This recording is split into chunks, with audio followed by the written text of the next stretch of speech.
नमस्कार मंडळी, welcome back to my channel गपशप बँडेड. चला तर पाहूया श्री रामचरितमानस या पुस्तकाचा पुढचा भाग. दुष्ट चाल खेळून इंद्र विचार करू लागला की काम होणे न होणे हे सर्व भरताच्या हाती आहे. इकडे जनक, वशिष्ठ मुनी इत्यादींच्याबरोबर श्रीरामचंद्रांच्याकडे गेले. सूर्यकुलाचे दीपक श्रीरामचंद्रांनी सर्वांचा सन्मान केला. तेव्हा रघुकुलाचे पुरोहित वशिष्ठ वेळ, समाज व धर्म यांना अनुकूल असे बोलले. त्यांनी प्रथम जनक व भरत यांच्यात झालेला संवाद सांगितला. नंतर भरताने सांगितलेल्या चांगल्या गोष्टी ऐकवल्या. नंतर ते म्हणाले, हे रामा, माझ्या मते तुमची जशी आज्ञा असेल तसेच सर्वांनी करावे. हे ऐकून दोन्ही हात जोडून श्री रघुनाथ सत्य, सरळ व कोमल शब्दात म्हणाले, तुम्ही व मिथिलेश्वर जनक असताना मी काही बोलणे हे अनुचित आहे. तुमची व जनक महाराजांची जी आज्ञा असेल मी शपथेवार सांगतो, ती सर्वांना निश्चितपणे शिरोधार्य होईल. श्रीरामांची शपथ ऐकून सर्व सभा, मुनी व जनक संकोचून गेले. कुणाला उत्तर देता येईना. सर्व लोक भरताच्या तोंडाकडे पाहू लागले. भरताने मोठ्या संकोचाने सभेकडे पाहिले. मोठ्या धीराने व वेळ वाईट असल्याचे पाहून आपले प्रेम आवर्ते घेतले. ज्याप्रमाणे वाढत जाणाऱ्या विंध्याचलाला अगस्त्य मुनींनी रोखले होते, शोकरूपी हिरण्याक्षाने सर्व सभेची बुद्धिरूपी पृथ्वी हरण केली, जी गुणसमूहरूपी जगताला उत्पन्न करणारी होती. भरताच्या विवेकरूपी विशाल वराहाने शोकरूपी हिरण्याक्षाला नष्ट करून विनाशायास तिचा उद्धार केला.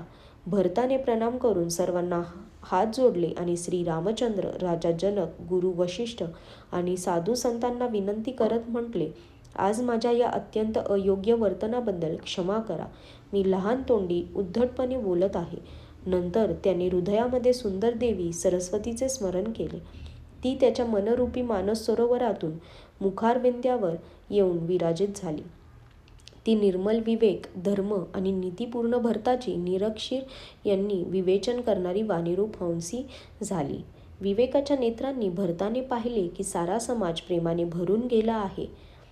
त्याने सर्वांना प्रणाम केला आणि सीता व रघुनाथांचे स्मरण करून म्हटले, हे प्रभू, तुम्ही पिता, माता, मित्र, गुरु, स्वामी, पूज्य, परमहितेशी व अंतर्यामी आहात. सरळ हृदय, श्रेष्ठ स्वामी, सद्गुणांचे भांडार, शरणागताचे रक्षक, सर्वज्ञ, समर्थ, शरणागताचे कल्याण करणारे, गुणांचा आदर करणारे आणि अवगुण व पाप यांचे हरण करणारे आहात. हे स्वामी, तुमच्यासारखे स्वामी तुम्हीच आहात आणि स्वामींचा अपराध करणारा माझ्यासारखा मीच आहे. मी मोहामुळे तुमच्या व वडिलांच्या वचनांचे उल्लंघन करून आणि समाज गोळा करून येथे आलो आहे. जगामध्ये चांगले, वाईट, उच्च, नीच, अमृत व अमरपद, विष व मृत्यू इत्यादी यापैकी असा कोणीही पाहिला किंवा ऐकला नाही की ज्याने श्री रामचंद्रांची आज्ञा मोडली. मी सर्व प्रकारे हे धार्ष्ट्य केले, परंतु प्रभूंनी तेच स्नेह व सेवा असेच मानले. हे नाथ, तुम्ही आपल्या कृपेने व चांगुलपणाने माझे चांगलेच केले. त्यामुळे माझे दोष सुद्धा भूषण ठरले. चोहीकडे माझी उत्तम कीर्ती पसरली. हे नाथ, तुमची नीती आणि सुंदर महिमा जगात प्रसिद्ध आहे आणि त्याचे गायन वेद व शास्त्रांनी केले आहे. जे क्रूर, दुष्ट, कुबुद्धी, कलंकी, नीच, शीलरहित, नास्तिक व निर्भय आहेत, तेही शरण येऊन समोर आल्यावर एकदा प्रणाम करताच त्यांना तुम्ही आपलेसे केले. त्या शरणागताचे दोष कधी मनात ठेवले नाहीत आणि त्याचे गुण ऐकून साधू समाजात त्यांची वाखाणणी केली. अशा प्रकारे सेवकाच्या सर्व गरजा पूर्ण करणारा व सेवकावर कृपा करणारा स्वामी कोण आहे? शिवाय स्वप्नातही आपण सेवकासाठी काही केले आहे असे न मानता उलट सेवकाला संकोच वाटू नये याचीच तुम्ही मनापासून काळजी घेता. मी दोनही हात उभारून प्रतिज्ञापूर्वक सांगतो की तुमच्यासारखा दुसरा कोणीही स्वामी नाही. वानर इत्यादी पशु नाच करतात. पोपट शिकवल्यावर बोलण्यात कुशल होतात, परंतु पोपटाच्या बोलण्याचा गुण आणि पशुचे नाचणे हे नाचविणाऱ्यांच्या आणि शिकविणाऱ्यांच्या हाती असते. अशा प्रकारे आपल्या सेवकाची चूक सुधारून व त्याला सन्मान देऊन तुम्ही आपल्या साधूंचा शिरोमणी बनवता. हे कृपाळू, तुमच्या विना आपल्या बिरुदावलीचे असे आग्रहाने पालन करणारा दुसरा कोण आहे? मी शोकाने किंवा स्नेहाने आपल्या बालस्वभावानुसार आज्ञा न मानता निघून आलो.